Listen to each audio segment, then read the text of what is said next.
So Ping have launched a new crossover. This one's called the iCrossover. So there's some new features in this particular utility iron, but there is one thing you've just got to be careful of if you're going to get this iron, and we're going to go through that in this video. Okay, so iCrossover from Ping. So these utility irons are obviously becoming more and more popular. These are available in a 2, a 3 and a 4 iron. So maybe you'll be switching out potentially that long iron, a little bit tougher to hit. More into this, maybe the hollow construction, something a little bit larger head size, a little bit easier to launch, technology in there a little bit different. And in this new model now, it's adjustable. So we can change this loft and lie to maybe just tweak that exact flight you're looking for. So I've got the 2 iron, which is 18 degrees, and as standard, it comes in the Ping Tour 2.0 shaft, which is a graphite option, which are coming more and more popular in these utility irons. I think it just makes it a little bit more forgiving. Again, just a little bit of ease of use. Oh, it's working up the left-hand side a little bit, but again, it's a really desirable flight. I love this flight. It's one of the reasons why I have a 2 iron in my bag. So maybe the reason you've got to put this in your golf bag is maybe you don't get on with hybrids. Not everybody is a hybrid lover. Maybe that left shot comes in a bit too much, or they just don't want the flight getting too high. Maybe play at a windy golf course. This is a good option because it'll just flight that ball lower than that hybrid, but much easier to hit than obviously a traditional 2 iron, which you don't obviously come across anymore these days. So Ping is saying this is a bit more of a compact design, and I think when you put this down into this playing position, we're seeing quite a bit of offset on there, granted. A thickish top line, but it's not pronounced there because we've got this matte black finish on the head, which does look very stunning, by the way. It sort of hides and disguises maybe the size of that top edge. So we see that chunky part of the sole just protruding slightly, but again, it doesn't stand out because it's black, which is quite, I think, a nice little move there from Ping. Obviously, the grooves are more in that grey, so it really frames the club face. And that finishes that Hydro Pearl 2.0, so it's that moisture dispersing technology, which Ping are very sort of famous for in doing. It's a nice strike, a little bit of left to right. I like that shape I've just hit there. Really good piercing sort of flight. And straight away then, just looking at the feel and the sound. Now, it's a Ping iron. We don't tend to get that real soft, buttery feels, do we? And obviously this isn't forged. We've got a Mirage in steel here. We've got a very low centre of gravity. So it's all helping obviously to create that ball speed. But we've got an EVA polymer insert inside the head, which is going to be designed to try and control the sound of this golf club. So a little bit hollow in there. Sometimes it sounds quite clicky, a bit loud, a bit brash sometimes. And there's a little bit of that clicky sound to it. I think you're always going to get that. So there's a toe strike. That's not a good strike. It's flown very straight.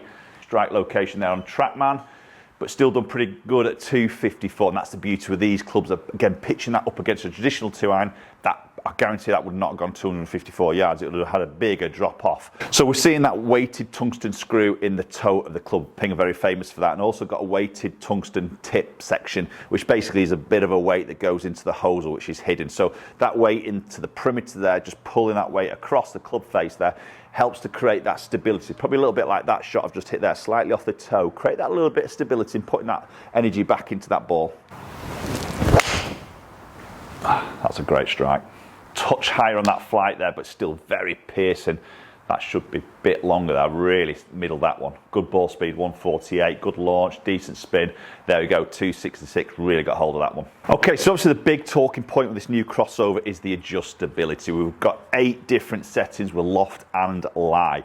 So there is a lot of options, but you've just got to be a little bit careful if you're buying this club and starting to play around with loft, is it is going to affect lie. Because we've got just one sort of adapter here, we haven't got that dual movement, then when you change loft, it's going to alter lie.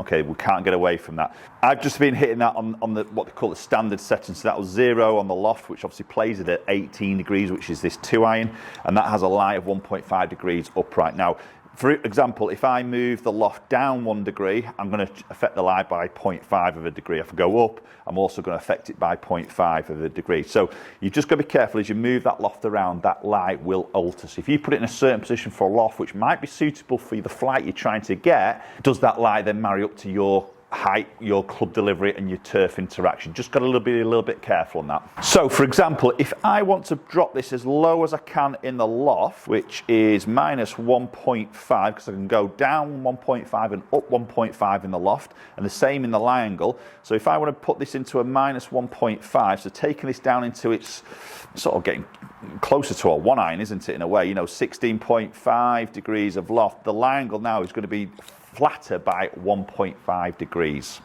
So there's a big difference of that lie there, isn't there? So let's try that and see if that is very noticeable to me. So yes, I can see, this is a little bit strange to me. So I can see that little bit less loft, okay? And it definitely does look lie. It feels like I've got to drop my hands much lower to get that club to sit in a very similar position what I had in the previous one. But when I look down now, the hosel looks bent. And that's the only reason, because obviously that tip section, the adapter is obviously slightly off center. So when you rotate that round in the club head, that's what changes the lie and the loft. But literally, as I look down, as the shaft goes into the hosel is slightly offset there now. And it looks like it's been bent. It looks like, when you, not that you do this, but give it a little clatter against your trolley or buggy or something, and you've bent it. That's exactly what it looks like. So it just looks a bit weird as I sit that down. That's a little bit off-putting, okay? But let's see how effect this lie has. Okay, there we go. So that's moved up that right-hand side. There's that lie angle now. It's a little bit flatter. It's going to try and promote that club face, a bit too flat for me. Maybe I'm missing up that right-hand side a little bit. Did come out a touch lower. So the loft is obviously doing a bit of a job there. Oh, that was a bit thin, but again, moving up that right-hand side. Let's hit one more. And again, that was a good strike. Again, just peeling a little bit up that right-hand side. So brilliant if you're trying to take maybe a left shot out of the game. Lie obviously has an effect of maybe trying to take a certain shot out of the game. So let's see what happens when we do it the opposite way. So let's move the loft now up by 1.5 degrees. So this is going to take it to 19.5, okay? And I can do that now, and again, the lie angle is going to be flatter. So let's see if there's another option there. So I can go up 1 degree, which would make it 1 degree upright, okay, which is 0.5 lower than where I had it originally. Or I could go 1 flat, or I can go at 0 lie, which is actually 1.5 degrees flatter than where I had it. So again, you can't have every single option here. So this is now 19.5 degrees, but it is flatter on this lie angle again. So let's have a look.